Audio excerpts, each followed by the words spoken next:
J'ai comme peur de vous décevoir en vous disant que je vais vous montrer comment faire une sandwich aux tomates aujourd'hui parce qu'on s'entend, tout le monde est capable de faire des sandwichs aux tomates. Mais là, on va faire une sandwich aux tomates réinventée et j'appuie chacun des mots. On va mettre du feta grillé là-dedans, un pesto personnalisé, du bon pain. Vous allez voir, on amène ça à un autre niveau aujourd'hui.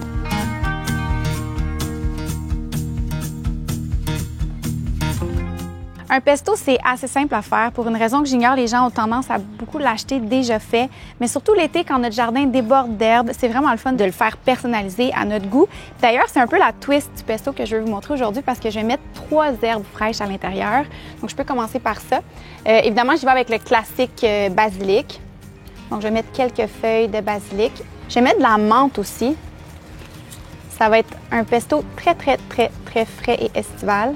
Puis évidemment, du pesto, ça se congèle. On remplit des cubes de glaçons, pif-paf, dans le congélateur. On peut faire dégeler les cubes après. Même pour la cuisson des viandes, c'est le fun de toujours en avoir dans le congélateur. Donc, je mets ça dans mon bol. On pourrait évidemment là, quadrupler la recette, en faire une méga portion. J'ai de l'ail ici.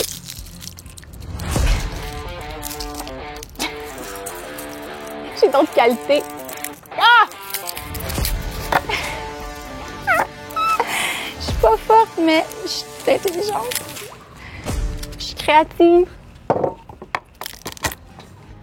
Ma table est très basse, mais c'est pour me garder égayée. On met ça ici avec les herbes. J'ai des noix de pain.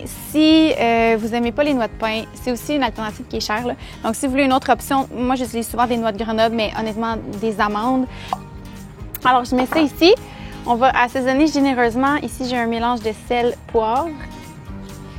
J'ai ici du jus de lime.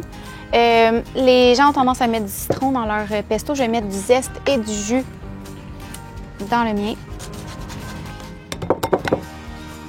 Je vais mettre le jus de lime également. Je n'ai jamais vu un agrume aussi peu généreux de toute ma vie. Bon. On va rajouter dans ce mélange-là, évidemment, de l'huile d'olive. Mais là, j'ai pas de robot culinaire à l'extérieur, fait que je vais courir dans ma cuisine, broyer le tout, ajouter mon huile d'olive, puis vous montrer ce que ça donne. On va rajouter, évidemment, du parmesan après. Je reviens.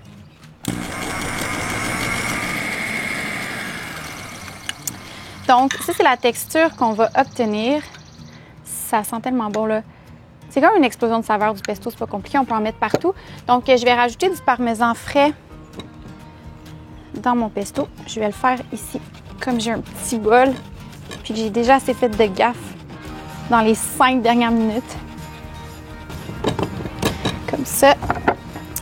Voilà.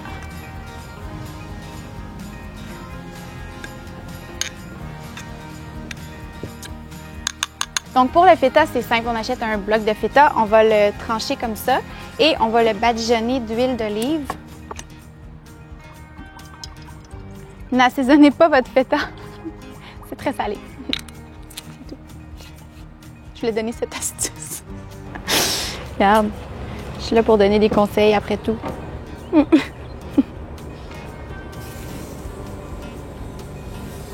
Et voilà.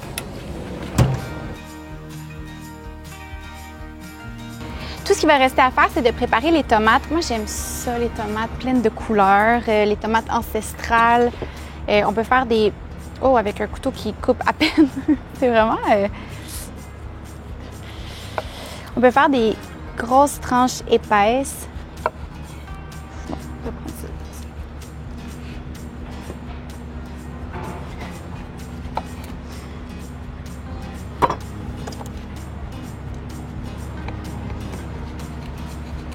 Comme ça. Évidemment, on peut assaisonner les tomates. Et là, au niveau du pain, j'ai décidé d'y aller avec un produit de Aroma, qui est une boulangerie que j'ai fréquentée souvent dans Hochelaga il y a longtemps. Puis j'ai appris dernièrement que leurs produits étaient disponibles dans les Rachel Berry depuis comme 5 ans. Eux font leurs produits à partir d'ingrédients du terroir seulement. C'est des très bons produits. Évidemment, on pourrait badigeonner le pain d'huile d'olive, le faire griller sur le barbecue, mais c'est même pas nécessaire. Donc là, ce que je vais faire, c'est monter mon assiette ici avec une première tranche de pain, puis une bonne quantité de pesto. Et voilà. Je vais mettre 2 grosses tranches de tomates ici. 2 tranches de feta grillée. Comme ça. Je peux même mettre un petit filet d'huile d'olive là-dessus. Et voilà. On referme notre sandwich et on a une sandwich aux tomates réinventée, délicieuse. Comme ça. Oh mon Dieu. C'est délicieux. C'est tellement bon, c'est savoureux. Ça fait changement. Je continue de manger mon sandwich puis je vous dis à une prochaine capsule.